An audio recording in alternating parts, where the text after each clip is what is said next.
आप सुने वैकुंठ चतुर्दशी व्रत कथा। वैकुंठ चतुर्दशी की पौराणिक कथा के अनुसार एक बार की बात है, नारद जी पृथ्वी लोक से घूमकर वैकुंठ धाम पहुँचते हैं। भगवान विष्णु उन्हें आदर पूर्वक बैठाते हैं और प्रसन्न होकर उनके आने का कारण पूछते हैं। नारद जी कहते हैं, हे प्रभु, आपने अपना नाम कृपा निधान रखा है, इससे आपका जो प्रिय भक्त है वो ही तर पाते हैं। जो सामान्य नार नारी है वो वंचित रह जाते हैं। इसलिए आप मुझे कोई ऐसा सरल मार्ग बताइए जिससे सामान्य भक्त भी आपकी भक्ति कर मुक्ति पा सके। यह बात सुनकर विष्णु जी बोले, हे नारद, मेरी बात सुनो। कार्तिक शुक्ल पक्ष की चतुर्दशी को जो नार नारी व्रत का पालन करेंगे और श्रद्धा भक्ति से मेरी पूजा अर्चना करेंगे, उनके लिए स्वर्ग का द्वार साक्षात खुले होंगे।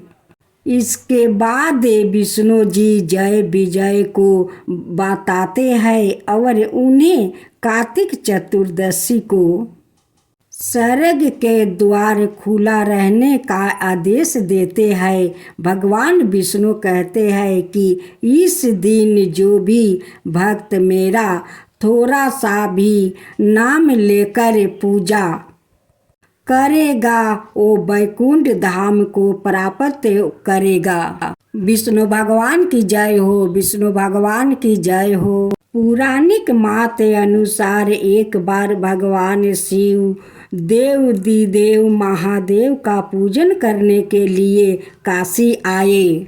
वहाँ माणिकर्णिका घाट पर स्नान करके उन्होंने 1000 सबरम कमल पुष्पों से भगवान विश्वनाथ के पूजन का संकल्प किया।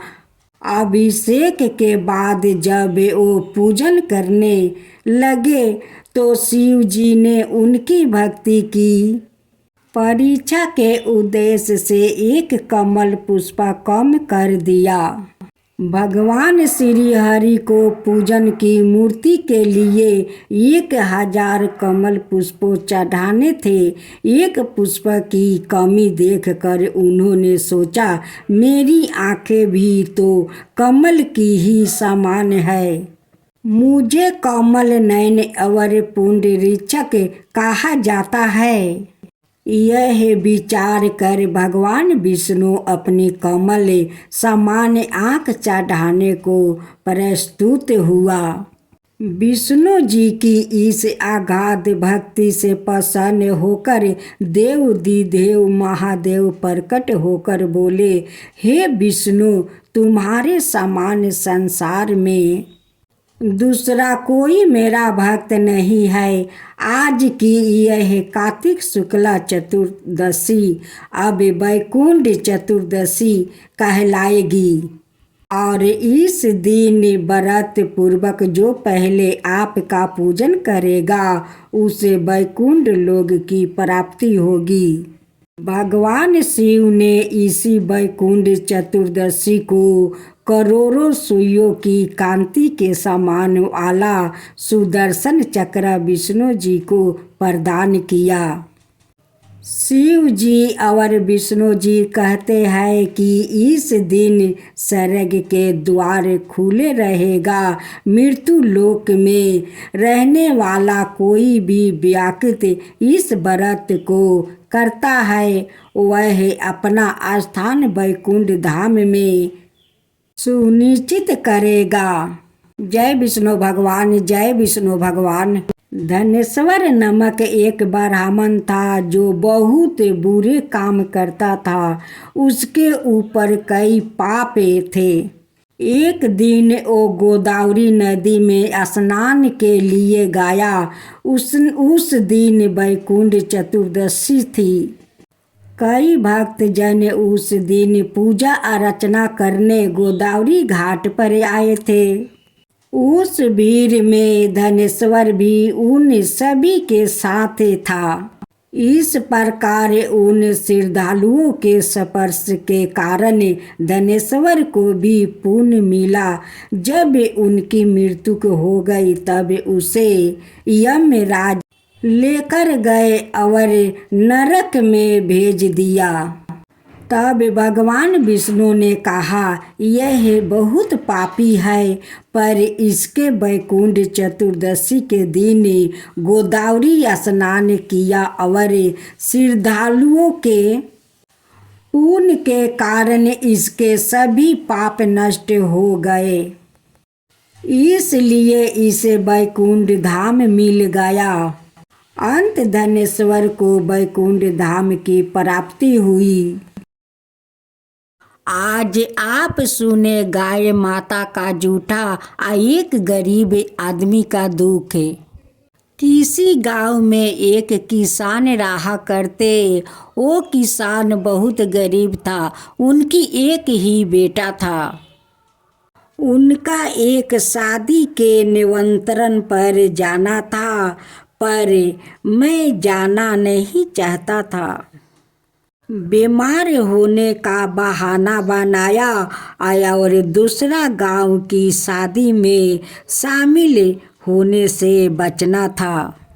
लेकिन घर परिवार का दबाव था, सो जाना पड़ा।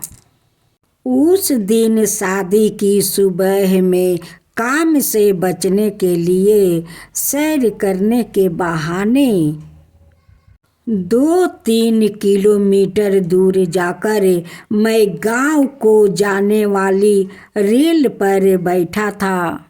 हल्की हवा और सुबह का सुहाना मौसम बहुत ही अच्छा लग रहा। पास के खेतों में कुछ गाय चारा खा रही थी कि तभी वहाँ एक रेलगाड़ी आकर रुकी और उससे एक आदमी उतरे। अमीर थे। उसके ब्याह तो दोनों बाय कर रहे थे। वो एक पॉलीथीन बैग लेकर मुझसे कुछ दूर पर ही एक सिरमिट के चौतरे पर बैठ गया। उंडेल दी, उसमें गुड़ भरा हुआ था। अब उन्होंने आओ आओ करके पास में ही खड़ी और बैठ गयो को बुलाया। सभी गाय पलक झपकते ही उन बुजुर्गों के इस गिर्द ठीक ऐसे ही आ गई जैसे कई महीनों बाद बच्चे अपने माँ बाप को घेर लेते हैं। कुछ गाय को गुड़ उठाकर खिला रहे थे तो कुछ स्वयं खा रही थी। वो बड़े प्रेम से उनके सिर पर गले पर हाथ फेर रहे थे। कुछ ही देर में गाय अधिका बाचा गुड़ खाकर चली गई। इसके बाद जो हुआ वो बेकाया है, जिसे मैं जिंदगी भर नहीं भूल सकता। यूं की गायों के गुड़ खाने के बाद जो गुड़ बच गया था, वो बुजुर्ग उन टुकड़ों को उठाकर खाने लगे। मैं उनकी इस क्रिया से अचंभित हुआ, पर उन्होंने बिना किसी परवाह के कई टुकड़ों खाए और अपनी गाड़ी की ओर चल पड़े। मैं दौड़कर उनकी नज़दीक पहुंचा और बोला, श्रीमान जी, क्षमा चाहता हूँ, पर अभी जो हुआ उससे मेरा दिमाग घूम गया, क्योंकि आप मेरी इस जिज्ञासा को शांत करेंगे कि आप इतने अमीर होकर भी गाय का जूठा गुड़ क्यों खाया।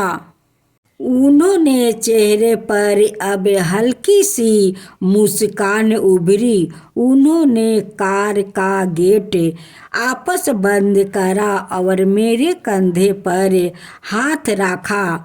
आपस सिरमिट के चौतरे पर आ बैठे और बोले, जो तुम गुड़ के जूठन टुकड़े देख रहे हो ना बेटे, मुझे इनसे सवादी से आज तक कुछ नहीं लगता। जब भी मुझे व्याकुत मिलता है मैं अक्सर इसी जगह आकर अपनी आत्मा में इस गुड़ की मिठास घोलता हूँ। मैं अब भी नहीं समझा श्रीमान जी, आखिर ऐसा क्या है इस गुड़ में। वो बोले, ये बात आज से 40 साल पहले की है। उस वक्त मैं 22 साल का था। घर से जबरदस्ती आंतरिक कलह के कारण मैं घर से भाग आया था, परंतु दुर्भाग्य से बस ट्रेन में कोई मेरा सारा सामान और पैसे चुरा ले गया। इस अजनबी से छोटे शहर में मेरा कोई नहीं था। भीषण गर्मी में खाली जेब के 2 दिन भूखे रहकर इधर से उधर भटकता रहा और शाम को भूखे मुझे निगलने को आतुर थी। तब इसी जगह ऐसी ही एक गाय को एक महानुभाव गुड़ डाल कर चले गए। यहाँ एक पीपल का पेड़ हुआ करता था। तब चौतरा नहीं था। मैं उसी पेड़ की जोर पर बैठा भूखे से बेहाल हो रहा था। मैंने देखा कि गाय ने गुड़ छुआ तक नहीं और उठाकर वहाँ से चली गई। मैं कुछ देर तक मैं सोचता रहा और फिर मैंने वो सारा गुड़ उठा लिया और खा लिया। मेरी प्रीत परा आत्मा में प्राण से आ गए। मैं उसी पेड़ की जड़ों में रात भर पड़ा रहता। सुबह जब मेरी आँख खुली तो काफ़ी रोशनी हो चुकी थी। मैं नित्य कर्मों से फारिग हो किसी काम की तलाश में फिर सारा दिन भटकता रहा, पर दुर्भाग्य मेरा पीछा नहीं छोड़ रहा था। एक और थकन भरे दिन ने मुझे आपस उसी जगह निराश भूखा खाली हाथ लौटा दिया। शाम ढल रही थी। कल और आज में कुछ भी तो नहीं बदला था। वही पीपल, वही भूखा मैं और वही गाय। कुछ ही देर में वहाँ वही कल वाले सज्जन आया और कुछ गुड़ की डलिया गाय को डालकर चलते बने। गाय उठी और बिना गुड़ खाए चली गई। मुझे अजीब लगा, परंतु मैं बेबस था, सो आज फिर गुड़ खा लिया। सुबह काम तलाशने निकल गया। आज शायद दुर्भाग्य की चादर मेरे सर में नहीं थी, सो एक ढाबे पर मुझे काम मिला। गाय कुछ दिन बाद जब मालिक ने मुझे पहली पागर दी तो मैंने 1 किलो गुड़ खरीदा और किसी दिव्य शक्ति के वशीभूति पैदल पैदल चलकर उसी पीपल के पेड़ के नीचे आया। इधर उधर नजर दौड़ाई तो गाय भी दिख गई। मैंने सारा गुड़ उस गाय को डाल दिया। इस बार मैं अपने जीवन में सबसे ज्यादा चौंका। क्यों गाय सारा गुड़ खा गई, जिसका मतलब साफ था कि गाय ने 2 दिन जानबूझकर मेरे लिए गुड़ छोड़ा था। मेरा हृदय भर उठा उस ममता माई स्वारूप की ममता देखकर मैं रोता हुआ वापस ढाबे पे पहुंचा और बहुत सोचता रहा। फिर एक दिन मुझे एक फर्म में नौकरी भी मिला। दिन पर दिन मैंने उन्नति और तरक्की के शिखर चढ़ता गया। शादी हुई, बच्चे हुए। आज मैं खुद की 5 फर्म का मालिक हूँ। जीवन की इस लंबी यात्रा में मैंने कभी भी उस गाय माता को नहीं भुलाया। मैं अक्सर वहाँ आता हूँ और इन गायों को गुड़ डालकर उनका जूठन गुड़ खाता हूँ। मैं लाखों रुपया गौशालाओं में चंदा भी देता हूँ, परंतु मेरी मृग तृष्णा मन की शांति यही आकर मिटती है बेटे। मैं देख रहा था वो बहुत भावुक हो चले थे। समझ गया अब तो तुम। मैंने सिर हाँ में हिलाया। वो चले पड़े। गाड़ी स्टार्ट हुआ और निकल गई। मैं उठाया उन्हीं टुकड़ों में से एक टुकड़ा उठाकर मुंह में डाला। वापस शादी में शिरकत करने बच्चे मन से शामिल हुआ। सचमुच वो कोई साधारण गुड़ नहीं था। उसमें कोई दिव्या मिठास थी जो जीभ को साथ आत्मा को भी मिठास कर गई थी। धन्य है गौ माता कि आपका जूठन गुड़ चमत्कार हो गया और मैं करोड़पति बन गया।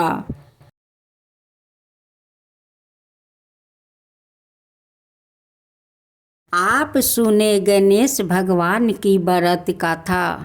राजा सातानिक ने सुमितु मुनि से पूछा, प्रिय वर गणेश जी को गणों का राजा किसने बनाया और बड़े भैया कार्तिकेय के रहते हुए यह कैसे विघ्नों के अधिकारी हो गए।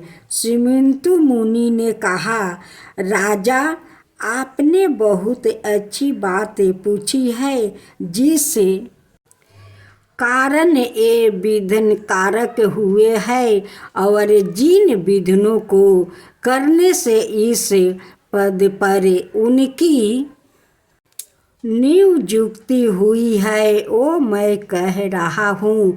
उसे आप एक ग्रह चित होकर सुने।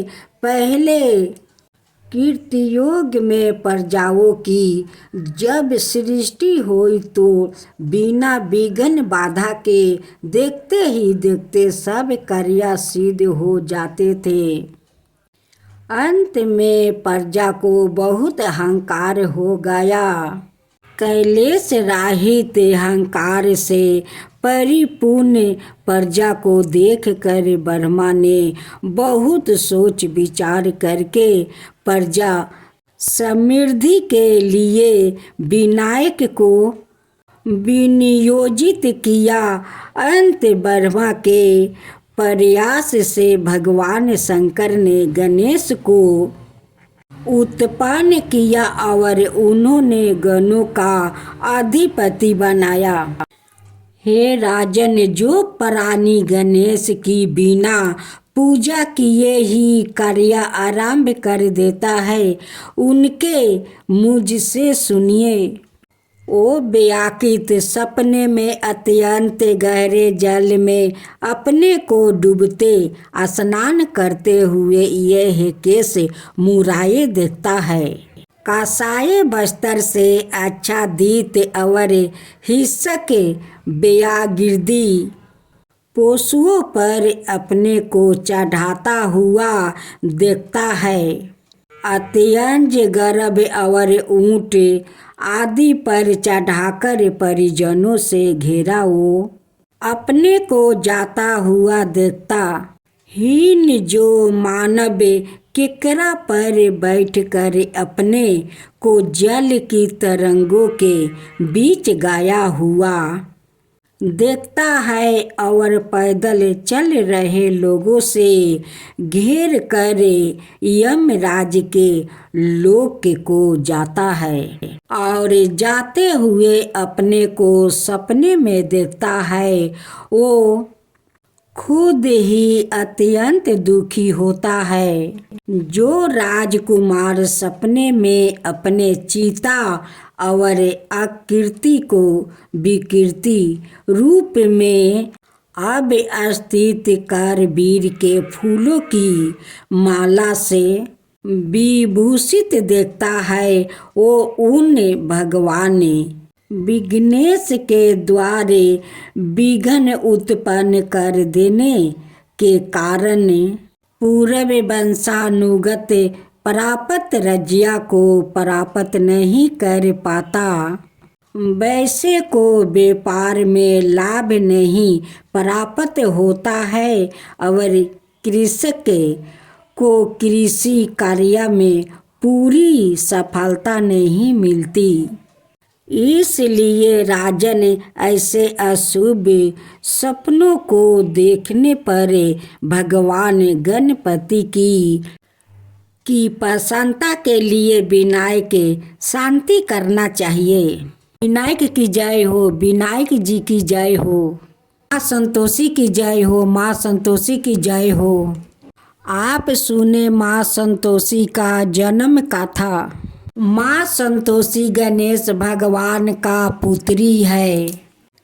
माता संतोषी का पूजन करने से भक्तों के जीवन में शांति और समृद्धि आती है। माता संतोषी प्रेम, संतोष, क्षमा, खुशी और आशा की प्रतीक मानी जाती है। ये माना जाता है कि लगातार 16 शुक्रों तक माता संतोषी का पूजन करने से भक्तों के जीवन में शांति और समृद्धि आती है। माता संतोषी को दुर्गा का अवतार भी माना जाता है। इसी के साथ माता संतोषी के जन्म को लेकर ये दुविधा रहती है कि वो भगवान गणेश की पुत्री है।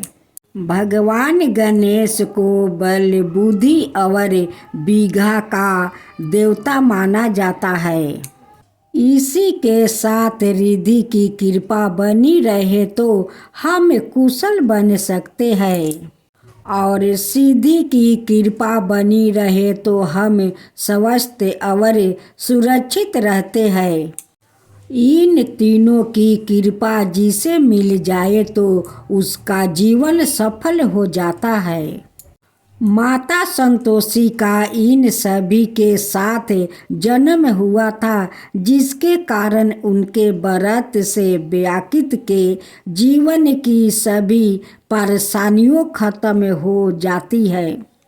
पौराणिक गृहस्थों में इस कथा के लिए कोई स्पष्ट उल्लेख नहीं मिलता है। मान्यताओं के आधार पर कहा जाता है कि भगवान गणेश के 2 पुत्रों के साथ एक पुत्री भी थी, जिनका नाम माता संतोषी था। भगवान गणेश की 2 पत्नियां रिद्धि और सिद्धि थी, जिनसे उन्हें 2 पुत्र शुभ और लाभ हुआ।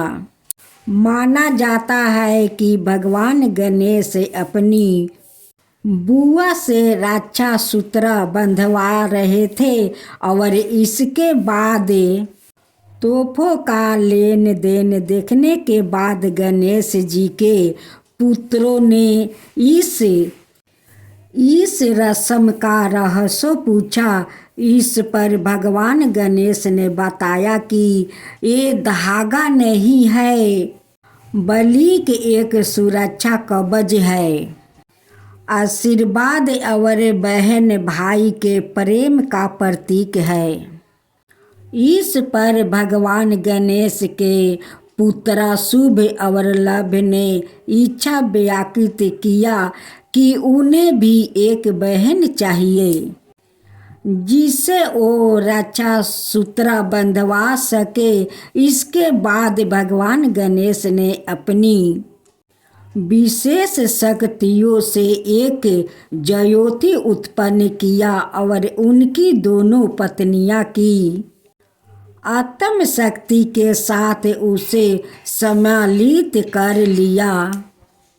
इस ज्योति ने कन्या का रूप धारण कर लिया और गणेश जी की पुत्री का जन्म हुआ जिसे संतोषी का नाम दिया गया और शुभ और लभ की बहन बन गई और उनका माँ संतोषी का नाम से लोग पूजा करने लगे। माँ संतोषी गणेश जी की पुत्री है। विष्णु भगवान की जय हो, विष्णु भगवान की जय हो, मैया लक्ष्मी की जय हो, मैया लक्ष्मी की जय हो, ईगारसी माता की जय हो, ईगारसी माता की जय हो। युधिष्ठिर कहने लगे कि हे भगवान, आपने हजारों यज्ञ और लाखों गौदान को भी एकादशी व्रत के बराबर नहीं बताया, सो यह तिथि सब तिथियों से उत्तम कैसे हुआ, बताइए।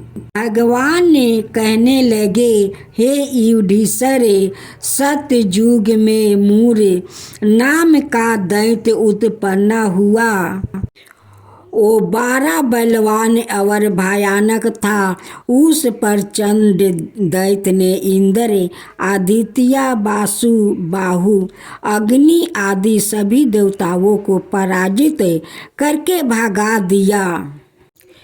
तब इंद्र सहित सभी देवताओं ने भयभीत होकर भगवान शिव से सारा कृतज्ञ कहा और बोले, हे कैलाशपति, मूर दैत्य से भयभीत होकर सब देवताओं मृत्युक लोक में फिर रहे हैं। तब भगवान शिव ने कहा, हे देवताओं, तीनों लोकों के स्वामी, भक्तों के दुखों का नाश करने वाले भगवान विष्णु की शरण में जाओ। वही तुम्हारे दुखों को दूर कर सकते हैं। शिव जी के ऐसे वचन सुनकर सभी देवताओं क्षीर सागर में पहुँचे। वहाँ भगवान को स्नान करते देखा। हाथ जोड़कर उनकी स्तुति करने लगे कि हे देवताओं, द्वारा स्तुति करने योग्य प्रभु, आपको बारंबार नमस्कार है। देवताओं की रक्षा करने वाले मधुसूदन, आपको नमस्कार है। आप हमारी रक्षा करें। दैत्यों से भयभीत होकर हम सब आपकी शरण में आए हैं। आप इस संसार के कर्ता, माता पिता, उत्पत्ति और पालन करता और संहार करने वाले हैं। सबको शांति प्रदान करने वाले हैं। आकाश और पाताल भी आप ही है। सबके पीताम्बर, ब्रह्मा, सूर्य, चंद्रमा, अग्नि, सामग्री, होम, आहुति, मंत्र, तंत्र, जप, यजमान, यज्ञ, कर्म कर्ता, भोक्ता भी आप ही है। आप सर्व व्यापक है। आपका सेवा तीनों लोकों में चार और उचार कुछ भी नहीं है। हे भगवान, दैत्यों ने हमको जीत कर स्वर्ग से भ्रष्ट कर दिया है और हम सब देवता इधर उधर भागे भागे फिर रहे हैं। आप उन दैत्यों से हमें सबकी रक्षा करें। इंद्र के ऐसा वचन सुनकर भगवान विष्णु कहने लगे कि हे इंद्र, ऐसा मायावी दैत्य कौन है जिसने सब देवताओं को जीत लिया है? उसका नाम क्या है? उसमें कितना बल है और किसके आश्रय में है? उसका स्थान कहाँ है? यह सब मुझसे कहो। भगवान के ऐसा वचन सुनकर इंद्र बोले, भगवान, प्राचीन समय में एक नारी जंग नामक राक्षस था। उसके महापराक्रमी और लोक विख्यात मूर नाम का एक पुत्र हुआ। उसकी चंद्रावती नाम की नगरी है।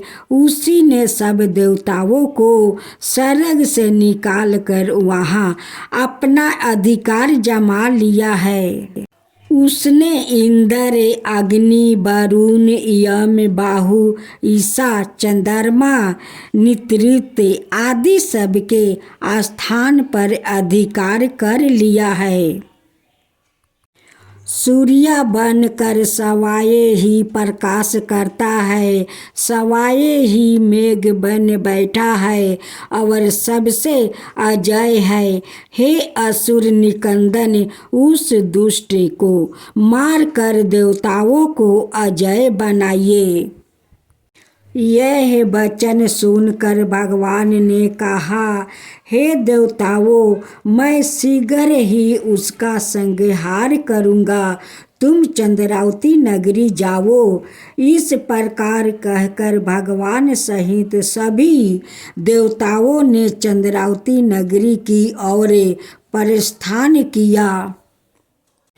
उस समय जब दैत्य मूर सेना सहित युद्ध भूमि में गरज रहा था, उसकी भयानक गरजना सुनकर सभी देवताओं भय के मारे चारों दिशाओं में भागने लगे। जब सवाए भगवान रणभूमि में आए तो दैत्य उन पर भी अस्त्र शस्त्र आयुध लेकर दौड़े। भगवान ने उन्हें सर्प के समान अपने बाणों से बींध डाला। बहुत से दैत्य मर गए, केवल मूर बचा। वो अभिचल भाव से भगवान के साथ युद्ध करता रहा। भगवान जो भी तीक्ष्ण बाण चलाते वो उसके लिए पुष्प सिद्ध हो जाते। उसका शरीर छीन भिन्न हो गया, किंतु वो लगातार युद्ध करता रहा। दोनों के बीच मल्लयुद्ध भी हुआ। 10,000 बरस तक उनका युद्ध चलता रहा, किंतु मूर नहीं हारा। थक कर भगवान बरदिका सर में चले गए। वहाँ हेमवाती नामक सुंदर गुफा थी। उसमें विश्राम करने के लिए भगवान उसके अंदर प्रवेश कर गए। यहाँ गुफा 12 योजन लंबी थी और उसका एक ही द्वार था। विष्णु भगवान वहाँ योग निद्रा की गोद में सो गए। मूर भी पीछे पीछे आ गया और भगवान को सोए देख कर मारने को उगत हुआ। तभी भगवान के शरीर से उजाला कांतिम रूप वाली देवी प्रकट हुई। देवी ने राक्षस मूर को ललकारा, युद्ध किया और उसे तत्काल मौत के घाट उतार दिया। श्री हरि जब योग निद्रा की गोद से उठे तो सब बातों को जानकर उस देवी से कहा कि आपका जन्म एकादशी के दिन हुआ है। अंत आप उत्पन्ना एकादशी के नाम से पूजित होगी। आपका भक्त वही होगे जो मेरे भक्त है। जय श्री हरि।